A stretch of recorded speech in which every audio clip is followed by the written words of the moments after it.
ये पूरे देश के अंदर ही हम लोग देख रहे हैं कि किस तरह से झूठे केसेस लगा लगा के विपक्ष के नेताओं को, पार्टियों को, विपक्षी लोगों को एक तरह से निष्क्रिय करने की कोशिश की जा रही है, डराने की कोशिश की जा रही है।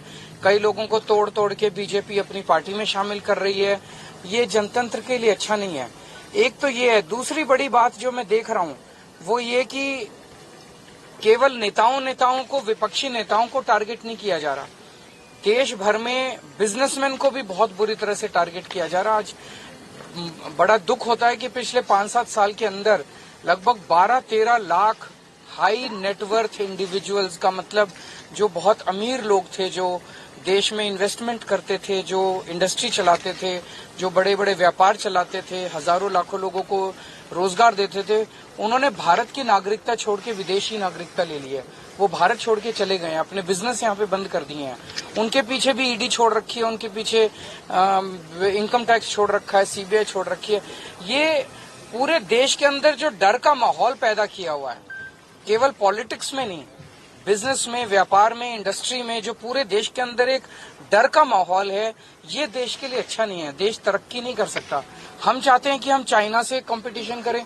चाइना से कंपटीशन कैसे करेंगे? चाइना में घर घर में इंडस्ट्री चल रही है।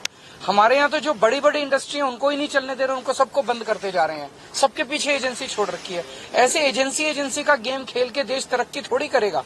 हमें तो वो सारे स्टेप्स उठाने हैं जिससे बिजनेस खूब तरक्की करे, व्यापार खूब तरक्की करे, इंडस्ट्री खूब तरक्की करे। भय का माहौल खत्म होना चाहिए, तभी तो देश आगे बढ़ेगा। मतलब राहुल गांधी की जब सदस्यता गई आपने खुलकर सपोर्ट किया, लेकिन जो संजय सिंह के मामले में कांग्रेस जो है शर्तों के साथ ना करे क्या फर्क पड़ता है?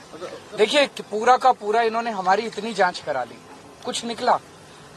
बस घोटाला बोले, बस घोटाला हो गया, कुछ नहीं निकला उसमें, सारी जांच करा ली। बोले स्कूल के क्लासरूम बनाने में घोटाला कर दिया, सारी जांच करा ली, उसमें कुछ निकला। फिर बोले बिजली का घोटाला हो गया, इतने 1000 करोड़ रुपए का, उसमें कुछ नहीं निकला। फिर बोले सड़कों के बनाने में घोटाला हो गया, उसमें कुछ नहीं निकला। पानी का घोटाला हो गया, उसमें कुछ नहीं।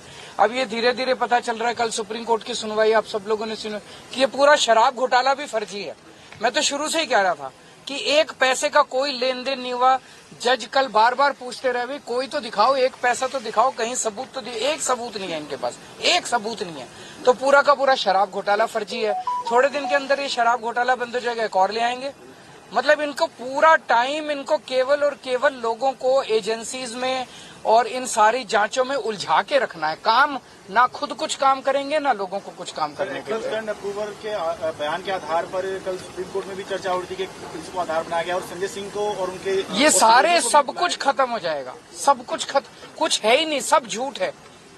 कल संजय सिंह ने भी सब कुछ झूठ है, ये बयान झूठ है। तंग कर करके, टॉर्चर कर करके बयान लिए गए हैं, लोगों को जबरदस्ती कर करके बयान लिए गए हैं। सारे बयान झूठ हैं, कुछ है ही नहीं। लेकिन मैं तो ये कह रहा हूँ, अभी तो ये देख लेना, थोड़े दिन में शराब घोटाला खत्म, कहेंगे शराब घोटाले में कुछ नहीं मिला, फिर एक और नया ले आएंगे। कोई अंत थोड़ी है।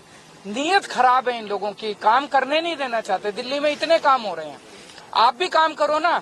आपका बड़प्पन इस चीज में है कि केजरीवाल ने 1000 स्कूल बनाए, आप 2000 स्कूल बनाओ, आप 5000 स्कूल बनाओ। आपका इस चीज में बड़प्पन है। अगर हमने इतने मोहल्ला क्लिनिक बनाए, आप उससे 3 गुना बनाओ, इसमें बड़प्पन है। इसमें बड़प्पन थोड़ी है कि केजरीवाल ने 1000 स्कूल बनाए, और स्कूल नहीं बनाने देंगे इसको। केजरीवाल ने इसको अस्पताल बना दिए, और अस्पताल नहीं बनाने देंगे इसको। ये बड़प्पन थोड़ी है। ऐसे देश तरक्की थोड़ी करेगा।